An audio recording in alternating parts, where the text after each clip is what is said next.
Selamat malam. Selamat malam. Malam. Tapi baik ya. Selamat malam itu baik. Baik. Berhubung Bapak Oki sedang ke pantai selatan, jadi saya ketempuhan untuk opening. Ketempuhan.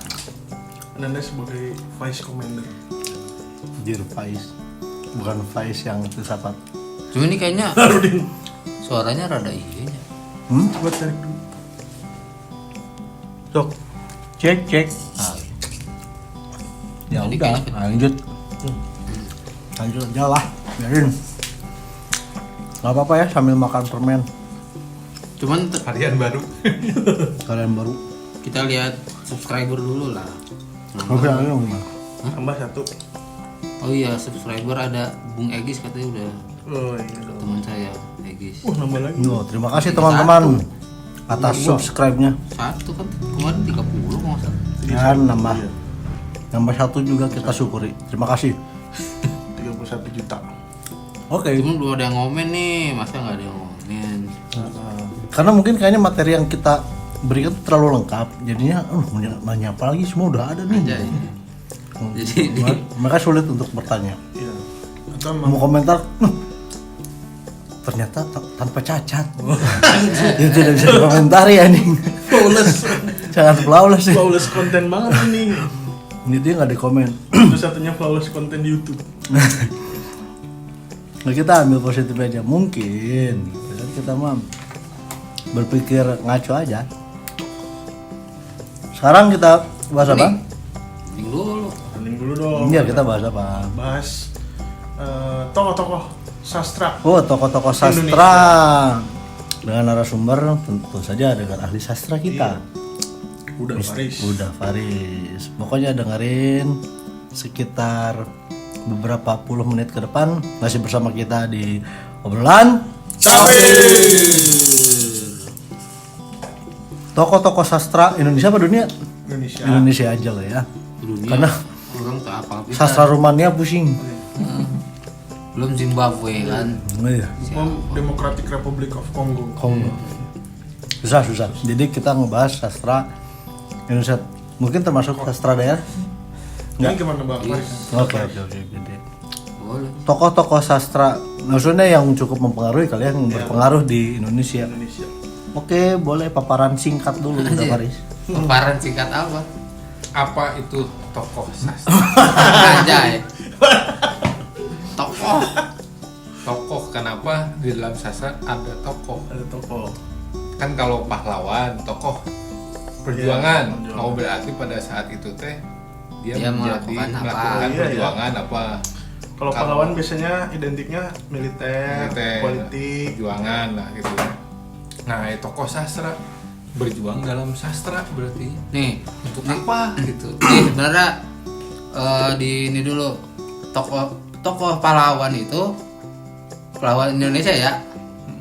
Itu ada Khairil di dalamnya situ, jangan salah. Oh, Khairil sudah Khairil Anwar. Khairil ya? Anwar itu diakui sebagai pahlawan. pahlawan Indonesia. Pahlawan nasional tapi maksudnya. kan maksudnya Pahlawan nasional. pahlawan nasional itu identiknya masyarakat tuh ngelihatnya terhadap perjuangan kemerdekaan.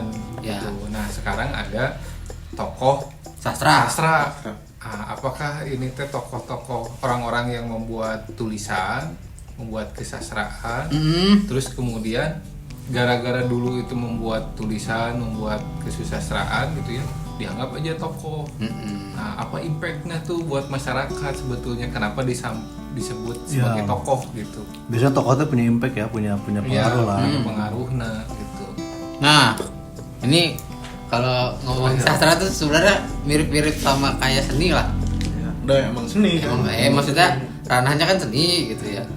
Kayak seni rupa. Kemarin kita ngomongin tokoh seni rupa, udah belum sih? Bukan Renaissance. Oh, jam Renaissance kan itu kan kita ngomongin tokoh tuh Renaissance iya ini. Cuman ya emang pengaruhnya tuh tetap di ranah seni rupanya sendiri gitu kan. Kemarin kita kalau kita ngomongin seni rupa gitu tentang gaya segala macam gitu. Nah, sama aja dengan sastra sebenarnya. Kalau itu ada permen baru. Apa? Masuk dia nih, Mentos. nggak pernah makan permen, pas makan ini enak kok. Gimana? Ya itu sastra. Jadi kenapa disebut tokoh? Karena dia mempengaruhi kesusastraan, dunia kesusastraan di Indonesia. Jadi kalau misalnya apa pengaruhnya untuk masyarakat umum, ya mungkin salah satunya adalah menginspirasi masyarakat umum itu. Orang terek jadi sastrawan ya gitu. Saya mau jadi sastrawan Yang gitu. jadi seperti dia. Seperti dia gitu, idol. Jadi inilah. Apa juga mempengaruhi penjumlahan kata-kata di KBBI? Nah, itu salah satunya juga sih. Kalau di Indonesia, cuman kalau di Indonesia nggak terlalu ini ya. Ke KBBI itu kan jadi kalau ngomongin kamus nih ya. Kalau ke kamus kan sebelum dibikin itu ada nama, kalau ilmunya namanya leksikografi kan. Jadi leksikografi itu ntar turunannya itu kita bikin ilmu tentang membuat kamus gitu. Cara tata caranya segala macam. Jadi kan kalau kamus itu kan nanti kalau ada kata baru itu harus ada dulu nih si rujukannya dari mana, dari tulisan mana gitu, bahwa kata ini pernah ditulis dan diterbitkan atau apa gitu. Ini kalau di Indonesia ada kata baru yang menentukan itu adalah masuk ke KBBI siapa? Balai Bahasa ya. Balai Bahasa. Ini masih baru. Balai Bahasa. Masih ada kan ya Balai Bahasa? Masih aktif. Berarti itu Balai Bahasa. Itu yang menentukan. Ini ada kata baru nih masuk ke KBBI gitu. Kemarin kalau di Bandung sendiri Balai Bahasa kemarin banyak kegiatan. Ada yang penerjemahan apa gitu, terus banyak ada yang uji tertulis bahasa Indonesia gitu. Nah, selain Balai Bahasa juga yang mengajukan kata ini dimasukin ke KBBI, bisa juga peneliti bahasa gitu. Atau mungkin viral di masyarakat mungkin. Bisa. Ya awalnya kan itu. Kayak unduh-unduh gitu. Kayak apa, bulan puasa ngabuburit. Ngabuburit. Nah, itu kan viral lah maksudnya. Ngabuburit itu kan sebenarnya bahasa daerah kan. Sunda. Itu arti asli bahasa Sundanya apa? Menyonyore. Ya. Ya itu ngabuburit itu kan ada burit itu sore gitu menuju maghrib. Ngabuburit itu melakukan kegiatan untuk menyongsong gitu. Menyongsong senja. Jadi menyongsong senja. Cuman kan ketika masuk bahasa Indonesia ngabuburit ada gitu. Ngabuburit itu dispesifikasi ke bulan puasa kan. Iya. Tapi kan ada di KBBI kan? Iya, maksudnya kan sebelumnya mah nggak ada. Iya, Nggak ada. Ketika dicari referensi di KBBI nggak ada tuh kata yang tepat mewakili satu kata itu. Ketika di bahasa Indonesia kayak itu jadi deskripsi. Iya. Nggak ada pengganti katanya. Iya, maksud orang teh si kata ngabuburit itu diambil karena emang satu Familiar di itu masyarakat. familiar udah menasional gitu. Jadi, dan itu mungkin kata orang Balai Bahasa ini penting nih untuk di itu. Ya, Karena maksudnya nggak ada gitu ya. bahkan mungkin dipakai juga misalnya bulan puasa di Padang misalnya. Nah, ya sekarang udah pakai Orang Padang juga kan pas bulan puasa ngabuburit. Ya. Lah apa gitu. Kan secara itu mah kan. Iya. Jadi karena udah dipakai sama banyak daerah, makanya dimasukin lah kata itu. Ada pertimbangan berarti itu. balik lagi ke tokoh yang tadi. Tokoh sastra. Berarti tokoh-tokoh sastra itu berarti ketika mereka bikin karya sastra, berarti kan memberikan impact yang luar biasa di kesusastraan Indonesia. Memperkaya berarti kan ya, salah satunya mungkin ada beberapa kata-kata yang dimasukkan ke dalam KBBI gitu ya. Dan ya kalau untuk nasionalnya sih itu sih biasa. Jadi tokohnya selain sastrawan ada juga tokoh-tokoh yang masukin itu yang berperan dalam menyumbang kata-kata. Oke, jadi contohnya siapa aja nih tokoh-tokoh? Tokoh. Kalau ngomongin tokoh sastra Indonesia, Nomor satu pasti pasti Marah Rusli. Tokoh Bapak Siapa? si kira Bapak- anu loh. Enggak. Bapak apa? Sastra. Kan biasa Indonesia masuk dilanihannya Bapak Pembangunan gitu. Iya. Bapak pembangunan Bapak Joko Widodo. Bapak sastra Indonesia ada nggak? Bapak sastra Indonesia itu Habib Yasin. HB Yasin. Habib Abe Yasin. tulisannya Jasin. Abi Yasin. Nah sekarang ada tuh kan di Jakarta Dia tuh museumnya. penulis atau apa? Dia itu penulis, cuman dia tuh lebih ke kalau di musik tuh si ini siapa dulu teh, aduh Siapa? Ben Sleo. Benz Leo gitu, Kritikus. Ini produser dan Kritikus sastra maksudnya. kritikus sastra. Dia Kalau di tuh sini kritikus. jadi dia tuh yang mengenalkan Khairil, mengenalkan dia juga termasuk di Balai kan kalau ngomongin sastra Indonesia gitu ada periode-periode kan sama kayak seni kayak kemarin. Kalau sastra Indonesia itu periode pertama awal itu periode Balai Pustaka zaman Belanda tahun 20-an itu. Oh ya, angkatan-angkatannya. Nah, kan ada angkatan Balai Pustaka, Pujangga Baru, bla bla bla gitu. Nah, kalau di Paling awal itu Balai Pustaka. Balai Pustaka Siapa aja tuh di situ yang paling terkenal? Mara Rusli sih yang Ma- paling terkenal. Coba orang tuh lupa inget masalah. Sultan Takdir Ali Syabana. Sultan Takdir ya bisa. Orang pernah kenal dengan keturunan beliau. Wah, Masa? Iya. Siapa? Hamka masuk. Ada anak Unpad. Siapa? Anak Fikom dulu. Jadi dia Turun Sultan Takdir. dia tuh cucunya apa-apanya gitu. Cicit Cicitnya. kali jauh cucu mah. Seumuran orang cicit. Cicit. Cicit. Dari toko Balai Sultan Takdir Ali Syahbana. Pustaka. Ada Buya Hamka. Nah, Mara Rusli, Asrul Sani, Oh, asal Samir Hamzah, Abdul Muiz. Abdul Muiz. Abdul Muiz nggak pakai ledeng. Iya. Kalau kan di sini Dia, Abdul dia, Muiz Arben Pani. dia penulis dari daerah mana? Dari Kebun Kelapa. Ya kan, kalau Sultan Takdir kayaknya Pujangga Baru deh. Cuman dia aktif juga di Balai Pustaka. Sultan Takdir Ali Nah. Syahbana itu. Iya. Jadi kan, nah zaman Balai Pustaka ini si Mara Rusli nih Ini dia sekitar tahun berapa tuh? 20 Hah? 1920. Oke. belum merdeka kan masih Nah, masih sama Belanda. Marah Rusli itu yang terkenal karyanya? Siti Nurbaya. Oh iya. Siti Nurbaya. Siti. Yang bikin Siti Nurbaya itu Marah Rusli benar. Apa kakeknya ya? Kakeknya Hari Rusli. Bapaknya kakeknya kan? Kakeknya Hari Rusli. bapaknya Bapaknya. Bapaknya juga ya. Karena Hari Rusli Rusli kan kelahiran 50-an. kan Hari Rusli berkibarnya kan 1970 tuh. Jadi udah Udah jadi. udah jadi kan. Udah. Lahirnya kan sekitar Berarti anaknya lah ya. ya Kayaknya sih anaknya. 50-an. Ya, maksudnya legend juga kan? Iya, Sebagai Rusli gitu Hari legend Rusli di- di dunia musik lah, dunia perkesenian, permusikan gitu. Nah, si bapaknya ini, si Mara Rusli ini, kenapa sih Siti Nurbaya dibilang apa? Berpengaruh gitu? Karena novel pertama sastra modern Indonesia pertama bentuk sastra modern Oh dia teh si Siti Nurbaya teh. Judulnya apa? Siti Nurbaya. Siti Nurbaya. Kakeknya Kakek kan kakek. bapaknya Maijen Purnawirawan Rushan Rusli. Jadi Marah Rusli punya anak, anaknya jadi Abri. Tara. Nah, anaknya itu punya anak namanya Hari Rusli. Jauh lah. Marah Rusli pasti kan daerah mana? Sumatera Barat. Kan? Sumatera Barat. Sumatera Barat. Sedangkan Hari Rusli Di Bandung. berkibarnya di Bandung. Cuman emang banyak tuh kalau sastrawan Indonesia emang rata-rata banyaknya orang Sumatera ya. Karena di Balai Pustaka itu banyak kan orang situ yang kerja gitu. Ya, Karena tradisi sastra itu dari kita dari Melayu ya terus.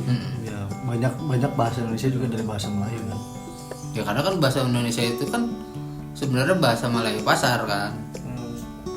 Melayu ditambah dengan serapan bahasa lain gitu. Awalnya bahasa Indonesia tuh. Nah dia si Mara Rusli ini bikin Siti Nurbaya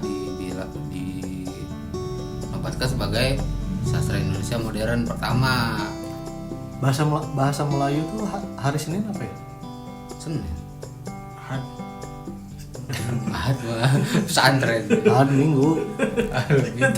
Senin, kalau bahasa Melayu Senin aja adalah Senin, berarti Melayu juga serapan dari Arab gitu.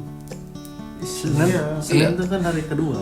Kan Melayu itu Melayu masih ada sih Arab. Kalau Melayu yang asli tanpa serapan Arab kan salah satunya kan di Kutai, di Dayak. Itu Melayu juga. Melayu juga. Melayu juga. Bahasa Dayak itu tanpa serapan Ya, yang lain ya. Nyaris tanpa serapan lah. Cuman tetap jadi dasar segala aya kieu Sponsor. permainan euy. Minta lah kita Batuk semua. Iya, kalau Teh manis, kopi manis, permen. Ini musim hujan.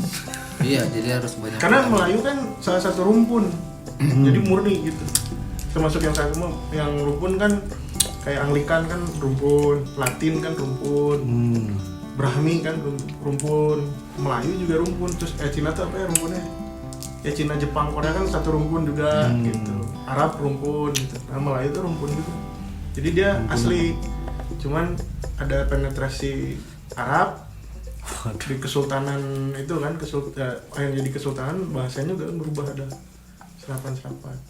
Kecuali yang tidak salah satu yang tidak terlalu kuat lah penetrasi Arabnya kan di daerah Borneo. Walaupun sama satu rumpun Melayu ya. Gitu. Berarti tadi si siapa? Tokohnya apa? Mara Rusli dan teman-temannya seangkatan itu kebanyakan memang dari rumpun Melayu ya. Melayu karena mungkin nama Belanda dibawa suruh kerja di sini nih gitu, bikin bahasa Indonesia gitu, balai bahasa nggak baik juga ya Belanda ya. Oh zaman dulu udah ada balai bahasa berarti? Udah kan balai pustaka. Balai pustaka. Oh namanya Kan balai pustaka. sebenarnya mah kalau masalah Belanda mah bukan masalah baik tidak baik. Pada saat itu mah Penting oke butuh. penting, oke gitu. Iya. Maksudnya kalau nggak ada Belanda kita nggak ada merdeka kan? Iya. Nggak Ya mungkin termasuk kayaknya surat menyurat gitu. surat menyurat, kebahasaan, ekonomi, gitu kan. Sepak bola. Iya dipengaruhi banget sama Belanda lah karena lama mungkin budaya di sana kebawa ke sini juga gitu. Kalau nggak ada Belanda kita nggak bersatu. Kebayang. Kalau nggak ada Belanda nggak ada Indra Brookman. Kalau ada Belanda timnas kita nggak akan lolos Piala Asia. Iya itu Belanda semua. Itu apa butterfly effect loh. Nah, tokoh berikutnya siapa? Mara dulu udah nih. Udah. Menurut itu tadi terkenal Siti Nurbaya. bukan menurut Anda tadi Sastra ditanyakan Modern. tokoh sastra nomor 1 tuh orang nomor 1 Mara Rusli. Oke. Karena pengaruhnya yang Iya, kuat. karena Udah sama dia angkatan pertama, mantap lagi gitu. Jadi maksudnya ini ngomongin sastra modern ya. Kalau ngomongin sastra modern Mara Rusli gitu. Cuman kalau sastra Indonesia tuh ada sebenarnya baru-baru ini sih yang diakuin tuh. Jadi dia turun tahun sebelum Mara Rusli lah. Dia kan sebelum balai bahasa sebenarnya percetakan di Indonesia di Hindia Belanda itu udah ada. Yang banyaknya dipegang sama orang Tionghoa. Nah, adalah sastra-sastra yang muncul di situ. Yang dalam bentuk misalnya cerpen ya di situ yang Enggak, itu udah ke novel. Udah ke novel. Koping Ho. Ngomong aja. Aduh. Udah. Itu kan sastra Tionghoa. Enggak ya, jadi ceritanya kalau ngomongin sastra berarti kan kenapa tadi Siti Nurbaya disebut sastra modern? Karena yang sebelumnya itu ceritanya cerita remeh aja gitu, keseharian gitu. Cuma kalau Tapi sastra juga itu kan. tetap hitungannya sastra juga. Memang kenapa sastra modern? Karena kita ngajunya ke Eropa lagi. Siti Nurbaya itu bentuknya kan heroisme si siapa? Samsul Bahrinya itu kan melawan si Datu Maringginya itu gitu. Lawan feodalisme gitu melawan.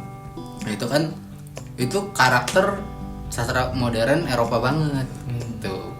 Jadi kalau disebutnya teh kan ceritanya kan dari kecil sampai besar kan gitu.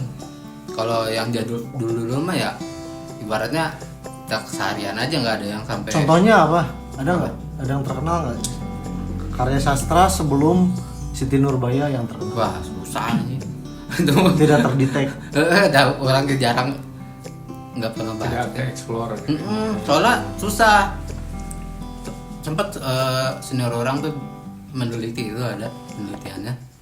Emang naskah-naskahnya udah jarang yang megang gitu. Si naskah-naskah yang diterbitkan sama peranakan Cina. Karena pasti pada Tionghoa waktu itu itu. ini ya. Mungkin gak sih masih apa sih? Dilontar. Enggak tadi lontar oke kesetak gitu. Manuskrip. Hah? Enggak kan udah Gutenberg udah tercipta, udah ditemukan. Mesin cetak Gutenberg. Enggak ada yang nyimpen aja kali. Ya mungkin pada saat itu juga di Indonesia tidak terlalu itu dengan Tidak sastra. nggak concern sama Iya, bacaan ya. karena kan masyarakat yang bisa baca itu cuma Ah, bangsawan iya, kan. iya. Mungkin ada orang Belanda kali yang punya gitu. Tapi kan Kalau kerakyat itu intinya- kan hanya cerita gitu. Cerita yang Dongeng. apa? Diceritakan Dalam kembali. bentuk verbal gitu. Mama itu baca sastra, nandur aja udah. Gitu. ngarit we itu. Sok-sok bangsawan sekali baca sastra. Ayo kita Mabok wae enggak pernah ada enggak ada orang mabok dulu weh. Ya lebih baik mabuk gitu. Mabok. Maboknya apa lu Jack D? Bukan. Lebih ke Canda ya. Nisroy. lanjut. Lanjut lagi berarti kita ke angkatan Mbak Pujangga Baru. Juga baru. Oh habis Balai itu tuh Pustaka Pujangga Baru itu tahun berapa? Pujangga Baru teh Dianggapnya angkatan Pujangga Baru. 30-an masa. Berarti Balai Pustaka cuma 10 tahun nih.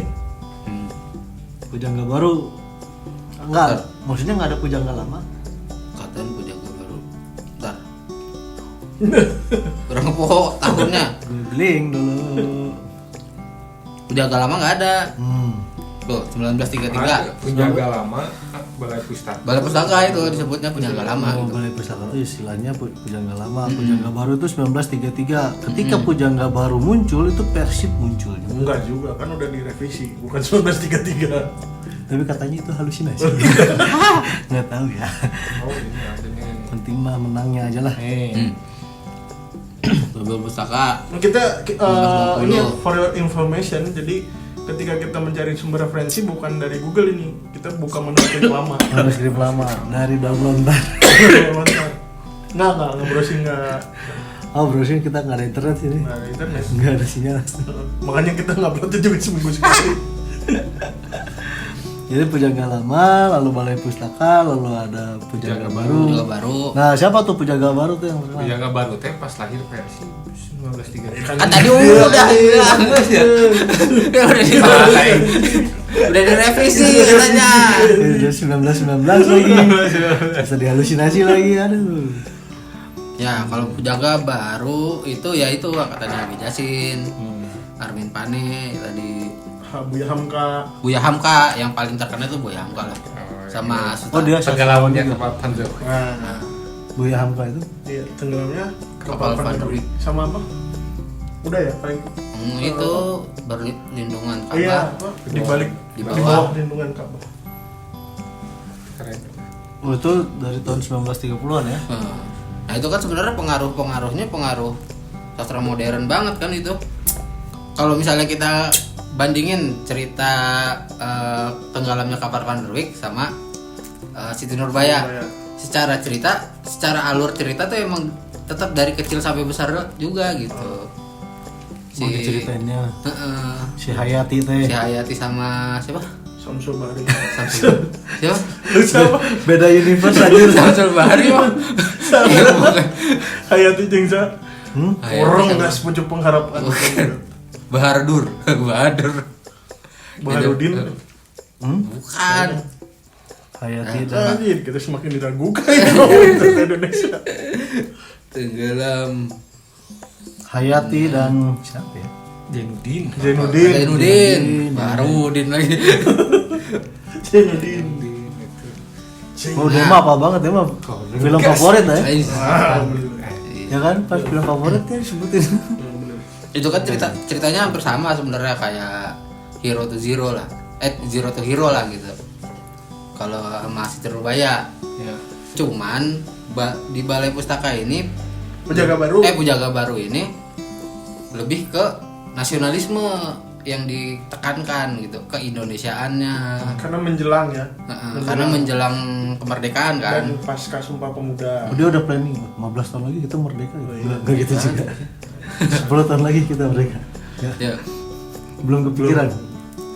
Jadi cerita-ceritanya itu ya kalau misalnya kita ngambil Siti Nurbaya, kalau dikupas dengan postmodern, postkolonial, itu berarti kan si siapa tokoh cowoknya Samsul Bahari itu pengkhianat bangsa. Oh gitu. Kan dia jadi tentara Belanda. Oh. Tentara nikah gitu. Justru pahlawannya si Datuk Maringgi, karena Datuk Maringgi itu yang memperjuangkan tanah leluhurnya gitu. Oh iya benar. Karena ada di adegan filmnya si Samsul Bahari itu pakai yang topi gitu. Sandi Nayawan.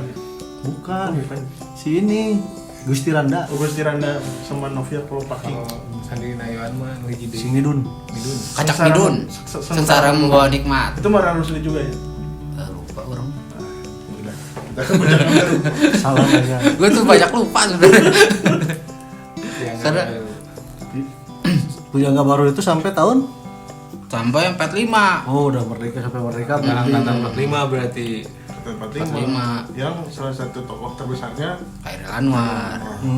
Oh itu angkatan 45. Berarti dia mengalami ini juga ya, kemerdekaan Indonesia. Mengalami karena kan dia ininya Syahrir. Khairil Anwar itu keponakannya Syahrir. Jadi kemana-mana dia ikut sama Syahrir.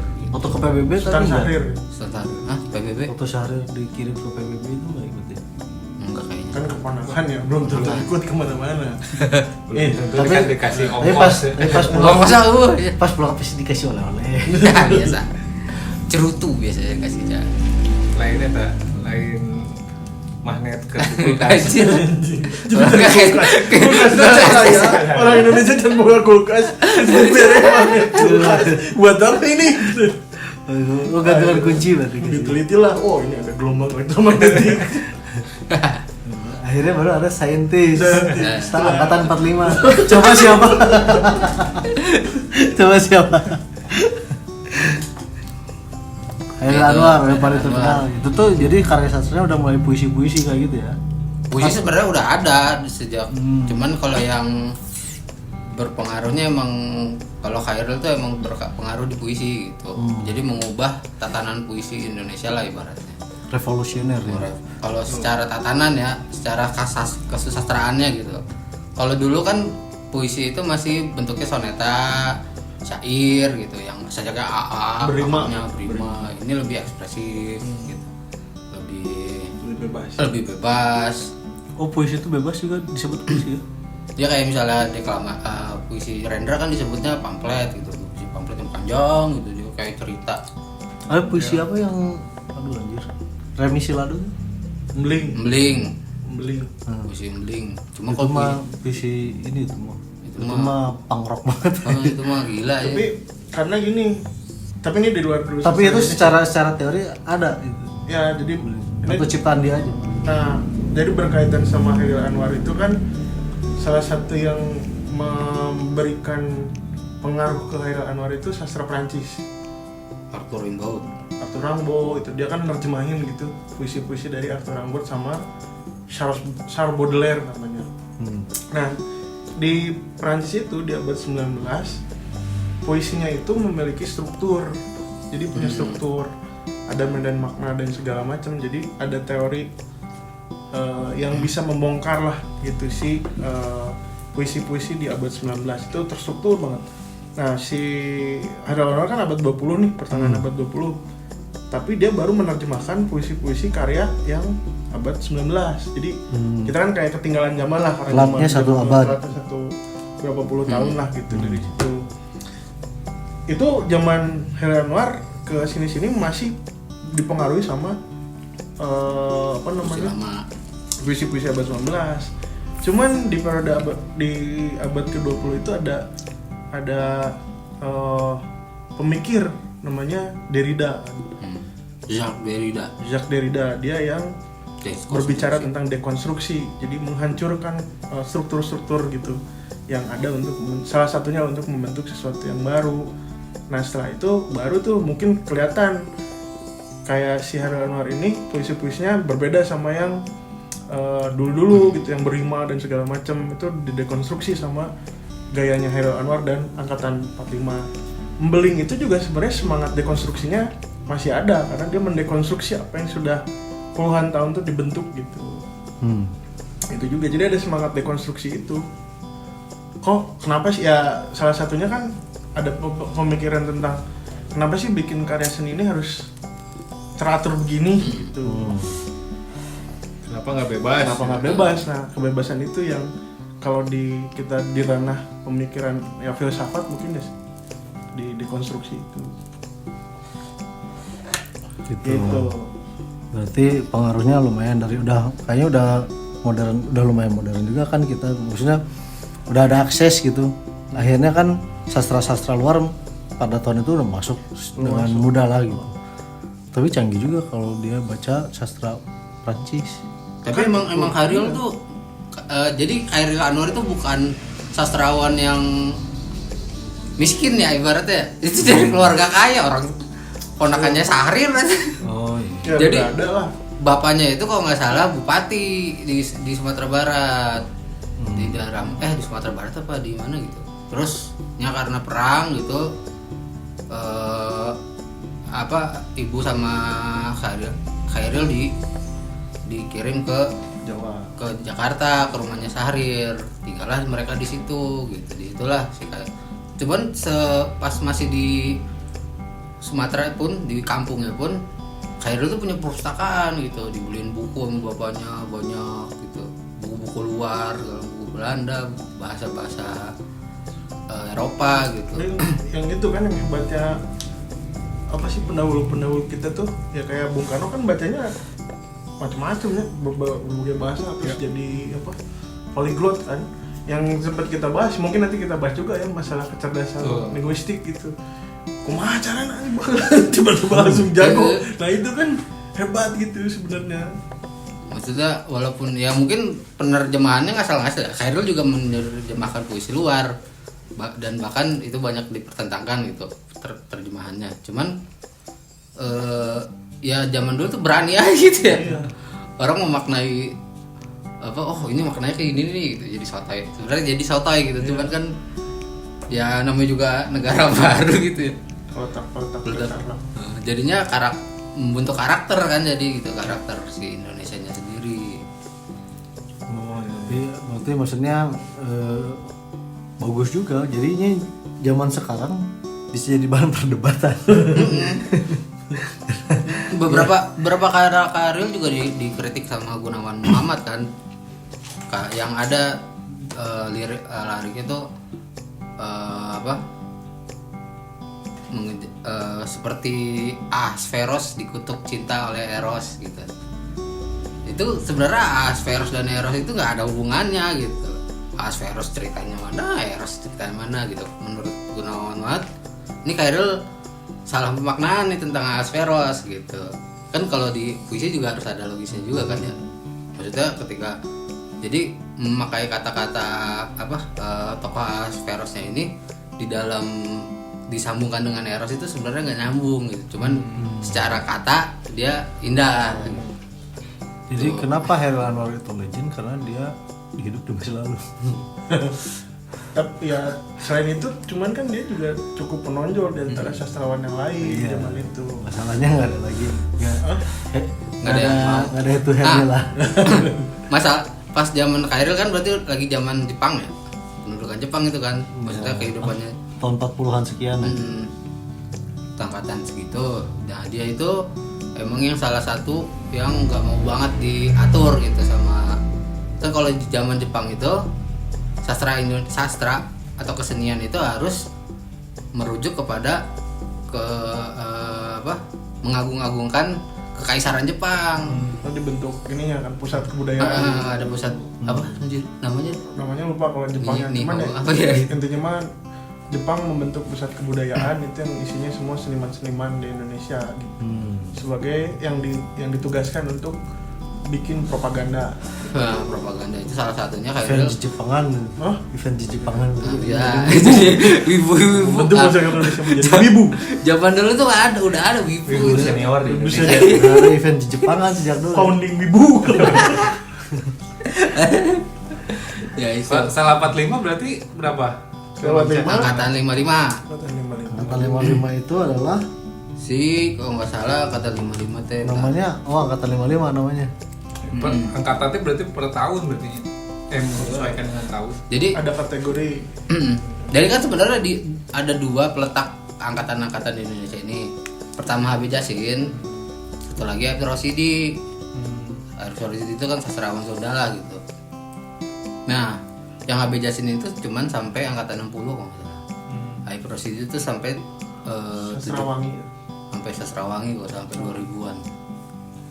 Jadi ada perdebatan di situ lah gitu kata. Kalau menurut Habib Yasin, Tergantung mazhabnya setelah angkatan 60 tuh kayaknya udah itu pengulangan aja gitu kalau kata Habib Yasin. Cuman yang terbaru lagi ada Ayu Tami namanya, sastrawan juga. Dia Ayu Utami. mengkategorikan periode sastra itu berdasarkan tumbuh kembang manusia. Jadi misalnya kalau ketika pertama Kayaknya gitu, pernah denger deh, dia penulis ya. nulis Tapi kan Cici sastrawan tadi. sastrawan. Kalau terkenal, yang terkenalnya bilangan Fu. Nah, Nah, itu apa nih? itu ada Ayu buku dari sini. Ayu Utami. Nah, Tuh, bukunya. Bilangan fu. nah kalau Kebetulan kita tinggal di perpustakaan kan, jadi apa? Banyak buku di sini. Iya. Digarak. Kan kalau kesini perpustakaan.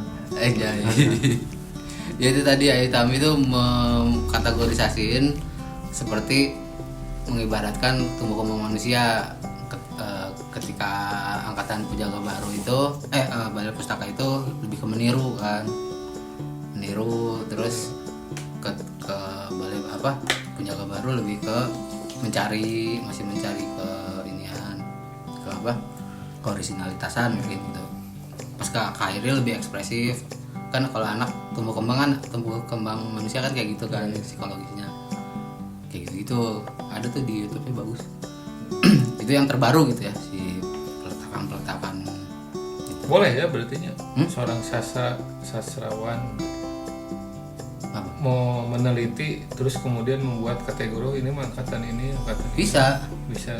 Sapardi kan dokter, profesor sastra. Dia ngajar juga, dosen segala macam. Ya buku-buku teori sastra Sapardi banyak nulis itu.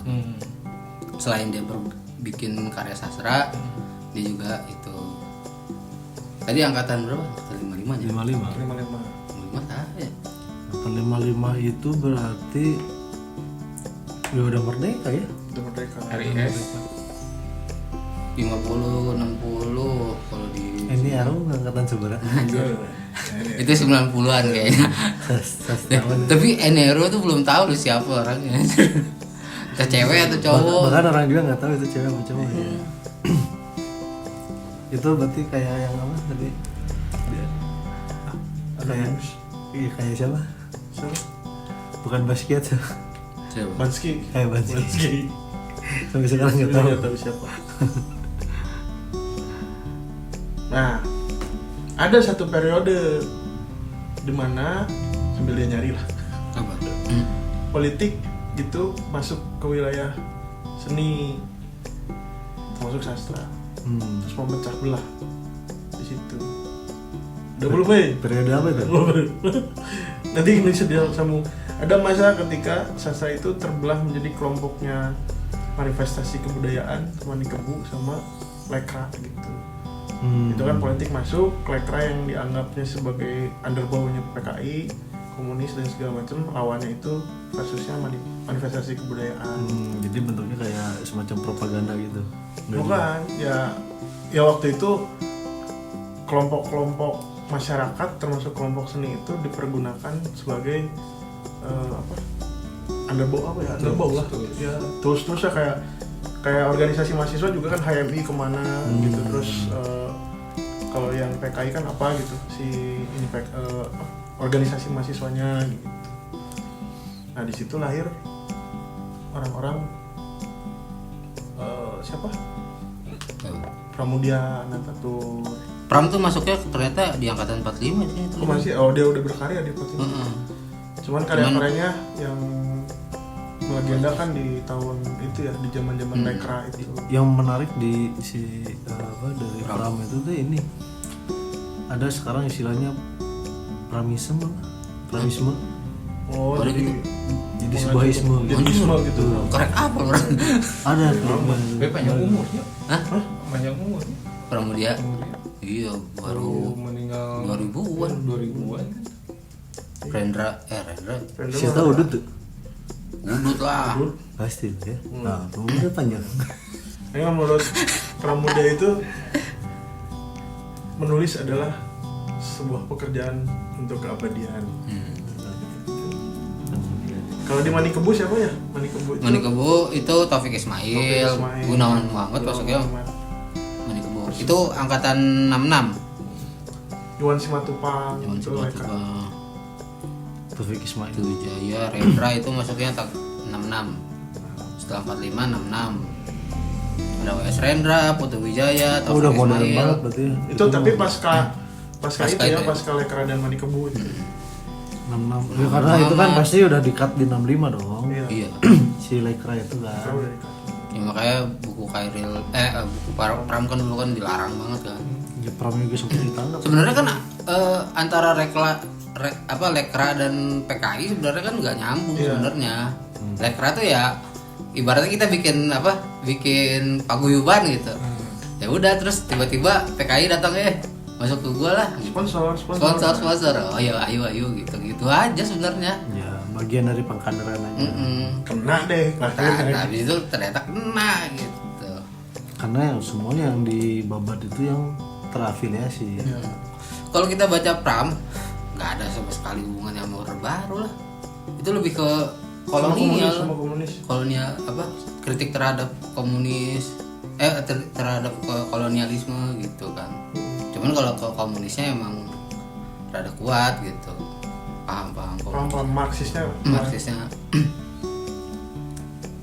Ya, kalau karya-karyanya apa aja, Pram? Itu trilogi Pulau Buru. Tetralogi Buru. Tetralogi Pulau Buru. Ada iya. Gadis Pantai, ada apa lagi ya? Kalau yang orang suka Jangan itu deh. yang apa? Yang tentang kerajaan tuh. Ini Mataram tuh judulnya apa? itu kan teater itu mah. Iya, naskah teater. Naskah teater. Aduh, lupa ya. Itu keren itu. Si Nur suka baca Pram ya. Oh iya, ya, emang dia ke kiri-kirian. Tesisnya aja kiri. Senur kemana ya? Senur. Aduh. Jadi cahaya gitu. Nah, berarti setelah itu periodenya Rendra, Ismail Marzuki, Taufik Ismail, Ismail, Putu Wijaya. Putu Wijaya itu orang Bali. iya Bali. Bali. Cuman yang legend mah Rendra ya. Rendra. Cuma semuanya legend sih angkatan segini itu. Iya Taufik kayaknya, Ismail. iya kayaknya yang kayak gitu tuh orang banyak mengenal gitu. Banyak tokoh-tokoh itu. mengenal lebih ini kan kesini teknologi, informasi dari TV kan. Cuman Putu Wijaya tuh banyak ini juga sih. Kayak FTV dia suka bikin loh. Siapa? Zaman dulu FTV kan bagus-bagus tuh. Ya karena yang bikinnya Arswendo, Putu Oh iya, Wijaya, ada naskah-naskahnya. Arswendo, Zaman FTV, SCTV zaman dulu kan bagus-bagus ceritanya. Nah itu yang nulis-nulis emang orang-orang itu. orang-orang itu gitu. Bagus ya. Lah, enggak, bukan FTV yang pop itu. Sempat ada FTV benar Yang bagus layar itu. kaca apa ya, yang SCTV. Iya ada. Dulu tuh jadi si FTV yang bagus pisan itu ceritanya menurut orang bagus karena yang memang nulisnya orang-orang itu. Itu tayangnya malam jam 10 gitu. Bukan yang pop, bukan komedi cinta-cinta tengah malam. Anjir. Ya kadang orang anjing mending nonton itu lah. Ganti juga. Kalau lagi terlalu berat kan kayaknya. Karena lumayan aktor-aktor keren juga, Zainal Abidin Nova, aktor watak semua yang main di situ. Jadi dari pemilihan peran juga nggak salah-salah nih. Oh, salah. Itu tapi habis angkatan 66 berarti angkatan Sini 80. angkatan 66 tuh pokoknya yang paling banyak kayaknya ya, paling banyak yang terkenal lah ya. Iya. Yang terkenal banget. si angkatan 6 tuh kayaknya golden age bro. Golden Age. Golden Golden Age age di sastra. Iya kan, maksudnya Taufik masalahnya nggak hanya di dunia sastra gitu, mereka kayak Taufik Ismail dia bikinin lagu buat God Bless, buat Chrisye gitu. Ya masuk ke modernnya kan.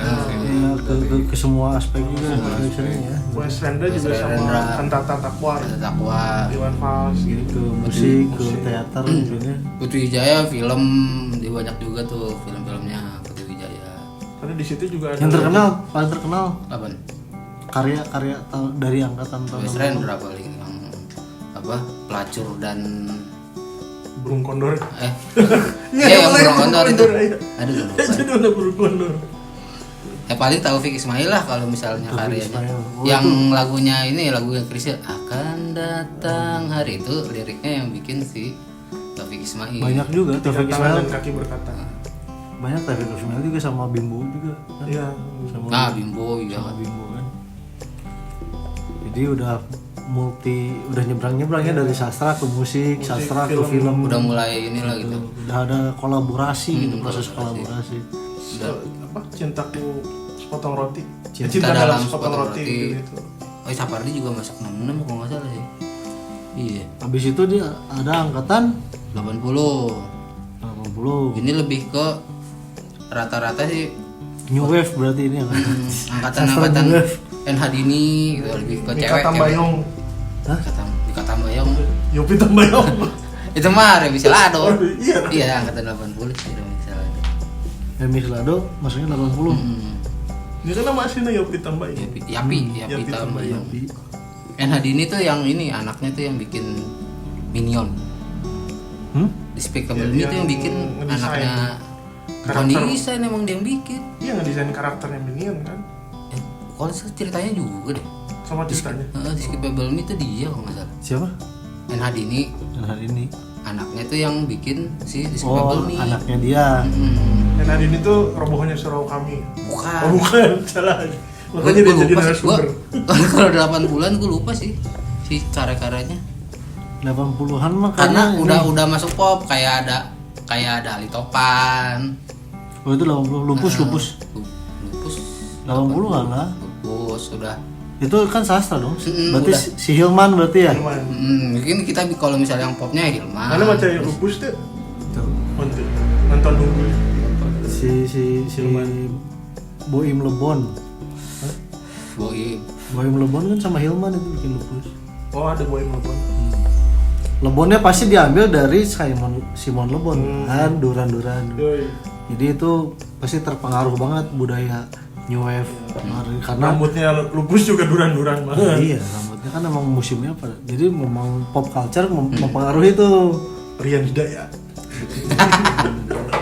Ya udah muncul majalah kayak Lupus tuh 80-an akhir ya. 80 90 Kalau lah. filmnya mungkin filmnya 90-an kali ya. 90-an. Filmnya 90. Kalau catatan si Boy itu sastra bukan? Enggak ada novelnya soalnya. Kalau apa Cintaku di Kampus Biru itu yang pop-popnya ya. Terus Kampus biru apa? Sastra. Bukan, kampus biru. Kan kalau Kampus Sastra. kampus kuning UI. Bukan. Bukan. Kampus Biru tuh Fakultas Sastra. Iya. Jadi karena ada novel Cintaku di Kampus Biru, ceritanya kan dia anak sastra, bla bla bla gitu, percintaan lah gitu. Nah, Tapi kirain Unpad karena kan jasnya biru. Benderanya sastra Unpad tuh biru. emang kalau misal di setiap fakultas emang sastra tuh pasti warna biru di setiap universitas. Jadi karena si novel itu gitu. Kampus biru mentereng, isinya cem-macem. Padahal mah ceritanya di Isinya mahasiswa yang modelnya cem-macem. Daun nantinya.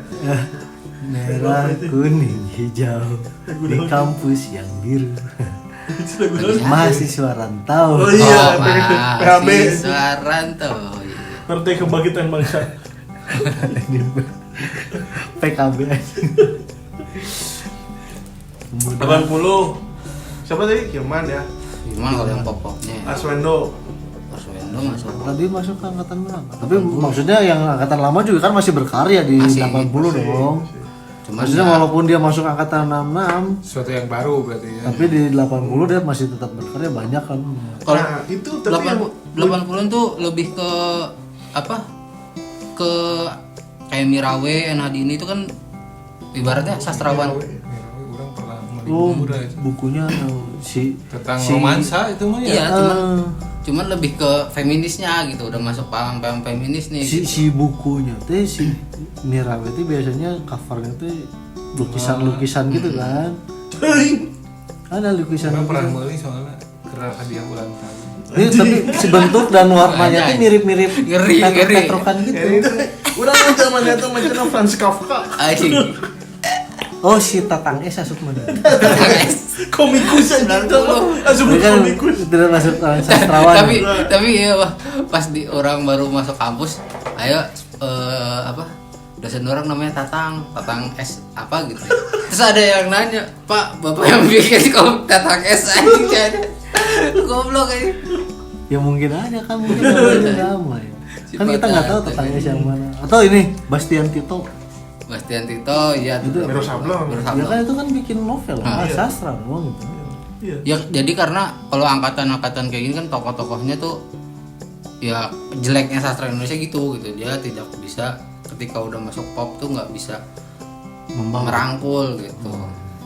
Tapi periode itu variatif, makanya ada Hilman cerita begitu, ada Bastian Tito, Beda-beda ya. ya apa klasik-klasik yang kritik-kritiknya masih ada Rendra. Jadi yang seniornya masih gencer, masih terus, tapi yang bawah, yang muda-mudanya itu bertumbuh juga gitu.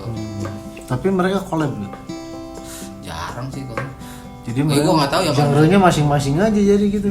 Jadi ada yang ketika Rendra ya bikin laku gitu. Orang Rendra itu bikin acara puisi buat pementasan puisi itu tahun 80-an kan. Tiketnya udah 300.000 ini zaman dulu. Laku goblok. Tahun segitu itu Tahun segitu. 300.000 itu udah seharga mobil berarti. Iya. Dan laku itu.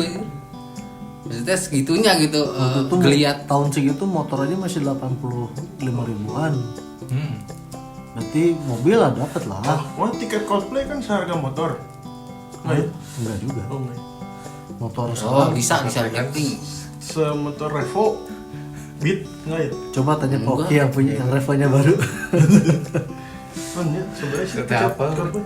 Ya anggap Blackpink gitu. anggap rata-rata di 5 juta kan sekarang ya motor. Yang paling festival. Ya motor second 5 juta. Enggak, Coldplay yang mana? Coldplay. Masih termahal kan Coldplay kan sama Blackpink yang di Indonesia? Iya Coldplay berapa? Nggak tahu. Ya anggap ceban juga kan nggak akan kan nggak mungkin. Kayaknya nggak ada yang 20 juta. Makanya tiket nggak. Oh dulu sampai seharga mobil gitu. Berarti nanti kalau ini nanti Dan itu puisi loh, Iya. bukan musik. Pementasan puisi. Gitu. tanggal 24 Desember kita akan dengan tiket 20 juta. Pembacaan puisi. Iya seharga Serta mobil lah. ditapir. Seharga mobil lah. Berarti 200 juta gitu. Ya kita cukup 2 penonton aja lah. Cukup. Cukup dua juga cukup. Dua lah. juga. Dua anjir. Presale sekarang dari sekarang. Mau private juga boleh. Dua orang kalau ada yang beli juga kita kasih diskon 50%. Minimum 2 orang. Private banget. Boleh coba. Yang tampilnya 5 orang. Yang nontonnya 2 orang. Private banget. Gak apa-apa. Hanya untuk Anda berarti. Eh, Ya. Next.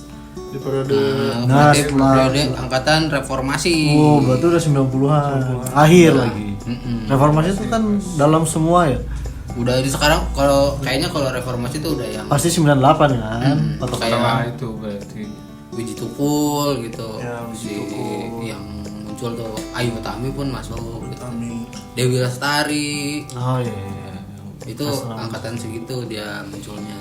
yang Andrea Hirata. Andre Hirata. Andre Hirata Dewi Lestari setelah dia RSD. RSD. Tasita Dewi. Ada Sita Dewi. Tapi pas nulis di namanya. Dewi D. De Itu ya terus akhirnya masuk ke yang ini kan ya apa? Raditya Dika, Jadi Baik. Itu mah nggak ada angkatan-angkatan itu mah ya. Kayaknya belum ada yang Angkatan kekinian aja berarti disebutnya.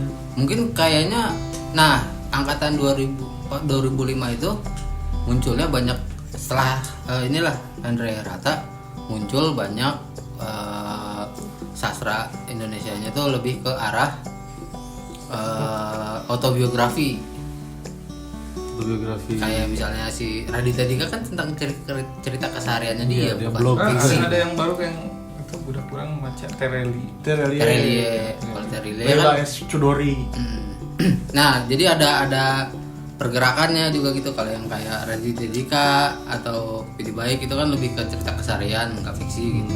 Terus ada yang Terelie, ada yang kayak Teh Cinta, si apa? Habibur Rahman Razi lebih ke Islam-Islaman gitu. Nah, pokoknya kalau yang angkatan yang sekarang pasti bukunya masih beredar dong gitu. Banyak aja cari aja ke toko buku kesayangan Anda. Oke. Dan kalau masih buka toko bukunya. Masih buku. Iya. Berarti nanti selanjutnya kita akan bahas lebih spesifik lagi Spesifik dalam lagi. sastra Indonesia. Oke, karena waktunya juga udah habis. Ya, Semoga segitu aja lah. ada yang bisa diambil dari obrolan kita malam ini. Pokoknya kita tapi akan ada kelanjutannya berarti nggak? Ya. Ada kelanjutannya Ada soal sastra. sastra ini ya. Pokoknya pantengin terus, bisa di subscribe, like, komen nih terutama nih komen masih kosong. Jangan malu, jangan takut buat komen. Iya. Gitu. Nanti nggak dibales, pasti kita balas. Pasti kita balas. Kita mah orangnya penendam, apa-apa dibalas. Jangan kan komen pasti kita balas gitu. Oke, pokoknya mah apa lagi udah. Stay tune. Udah aja, oke pokoknya udah di like, di subscribe, Dengerin yang kemarin. dengerin juga podcast kita yang lain, episode lain. Pokoknya stay tune terus masih bersama kita di obrolan. Tapi Bye bye.